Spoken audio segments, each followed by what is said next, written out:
আসসালামু আলাইকুম, কেমন আছেন সবাই? আজকে আপনাদের সাথে এই বেবি শাওয়ার থিম কেকের ডেকোরেশন ভিডিও শেয়ার করব। তো এগুলো হচ্ছে আমার কিউট টপারগুলো, মাশাআল্লাহ অনেক বেশি সুন্দর ছিল।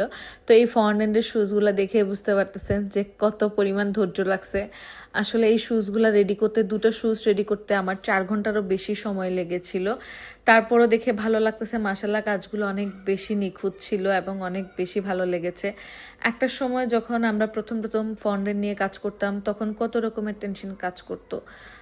যে কাজটা আসে সেই কাজটা নিয়ে আগে ইউটিউব ভিডিও সার্চ করতাম, কিসের পর কি বসবে, কিভাবে করব, কোনটা কিভাবে করা লাগবে, কতটুকু মানে এগুলো আসলে খুবই প্যারাদায়ক ছিল। একটা সময় খুবই কষ্ট হতো ম্যানেজ করে টপারগুলো রেডি করতে।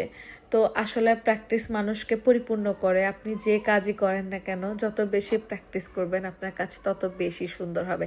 সেটা আপনার কাজেই প্রকাশ করে দিবে যে আপনার প্র্যাকটিসের কারণে আপনার কাজটা কত বেশি সুন্দর হয়। তো আলহামদুলিল্লাহ আমার এই কেকের আউটলুক আমার কাছে খুব ভালো লেগেছে। আপনাদের কাছে কেমন লেগেছে অবশ্যই জানাবেন। এটা ছিল আমার সেই বেবি শাওয়ারের সুন্দর কিউট থিম কেকটা। আপনাদের কাছে কেমন লেগেছে অবশ্যই জানাবেন। সবাই ভালো থাকবেন, সুস্থ থাকবেন, আমার জন্য দোয়া করবেন। টাটা।